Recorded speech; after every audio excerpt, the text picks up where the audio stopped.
Hello friends, शिक्षा दुनिया YouTube channel को आपण मन को बहुत बहुत स्वागत।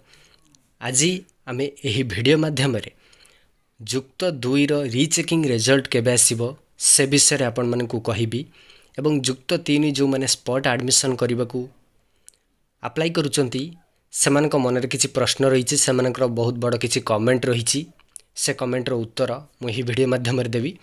तेणु आपण मानक गोटे छोट रिक्वेस्ट करी भिडियोटी को समस्त शेयर करेंगे और चैनल टी को जदि फास्ट टाइम विजिट करते ताहले सब्सक्राइब कर बेल आइकन प्रेस करने को बिल्कुल भी भूलिबेनी। देखंतु फास्ट आम जाना देखंतु बहुत सारा छात्र छात्री मान लगातार कमेंट रही आसूची जे रीचेकिंग रिजल्ट केबे आसीबो। देखंतु रीचेकिंग रिजल्ट आपण माने नवेम्बर पूर्व आसीबो नाही।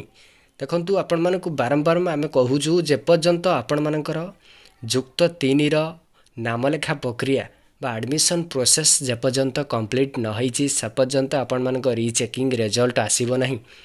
तेणु ये आपण माने विगत दिन मानकर एथुरु अनुमान करि पारुथिबे जे मैट्रिक रो सप्लीमेंटरी रिजल्ट केबे आसिला जेतबळे +2 रो नामलेखा प्रक्रिया सरिला।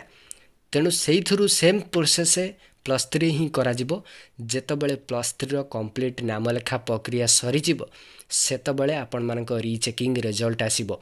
रीचेकिंग रिजल्ट आसिले जो बड़का सीट रहिबो आपण माने सेथिरे अप्लाई करिवे, सेथिरे मध्ये आपण मानकर कट ऑफ बाहरिबो, आपण माने भी नाम लेखाइबे। तेणु नवेम्बर शेष पर्यंत आपण माने अपेक्षा करंतु तापरे आपण मानकर रीचेकिंग रो रिजल्ट आसीजिवो। तेणु आशा करूची रीचेकिंग रिजल्ट जो मैंने कमेंट करुले से उत्तर से माने पाई परिथिबे, सेमानकु मध्य पर्याप्त समय मिलिबो, सेमाने मध्य +3 पढ़ी परिबे। एबे जानिबा आमे जुक्त 3 जो मैंने स्पॉट एडमिशन वेटिंग करिसेंती सेमानकर किछि डाउट रही। बहुत सारा छात्र छात्री कहउचंती गोटे कॉलेज रे केतोटी ऑनर्स रे पकई हबो।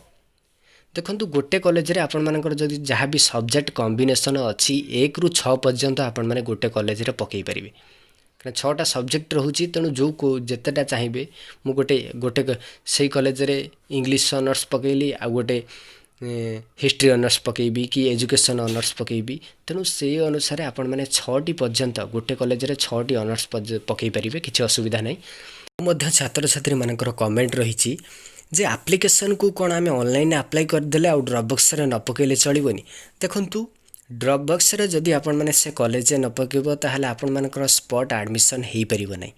एप्लिकेशन ऑनलाइन आपण माने पार्टिसिपेट कले किंतु कॉलेज को जाई डॉक्यूमेंट पकेबा को पड़िबो। कॉलेज ही आपण मानकर कॉलेज से डॉक्यूमेंट को बाहर करिकिरी सेटा कारण ये जो स्पॉट एडमिशन प्रक्रिया अधा ऑनलाइन अधा ऑफलाइन होउची। तेणु ऑनलाइन आपण मानकु अप्लाई करबा को पड़ुची किंतु कॉलेज रे जो ड्रॉपबॉक्स करा जाईची से ड्रॉपबॉक्स रे आपण माने एप्लिकेशन पकेबा को पड़िबो। तेणु कॉलेज से एप्लिकेशन बाहर करिकिरी देखिला परे कॉलेज तार जो कैंडिडेट माने सिलेक्ट हेले सेमानक लिस्ट बाहर करिवो, स्पॉट सिलेक्शन लिस्ट बाहरिबो। तेणु कॉलेज को जदि ड्रॉपबॉक्स रे न पकेबे ताहले आपण मानक जो स्पॉट एडमिशन प्रक्रिया अधार रही गला आ आपण मानक लिस्ट आपण मानक से कॉलेज रे बाहरिबोनी। तेणु आपण मैंने बोथ करने को पड़ो, ऑनलाइन अप्लाई करने को पड़ो और डॉक्यूमेंट को नहीं सही कॉलेज ड्रॉपबॉक्स रे पकेबा को पड़ो। तेणु ये था किसी गुरुत्वपूर्ण सूचना जहाँ भी आपण मन कमेंट रही था उत्तर मुझे वीडियो माध्यम दे पारि। तेणु वीडियोटी जब भल लगी गोटे लाइक करने सहित वीडियोटी को समस्त शेयर कर दिंतु। चैनल को जब फास्ट टाइम विजिट करचंती ताले सब्सक्राइब करी बेल आइकन प्रेस करने को भूलिबेनी। आपण मानकु धन्यवाद वीडियोटी को शेष पर्यंत देखिथिबारु। वंदे उत्कल जननी।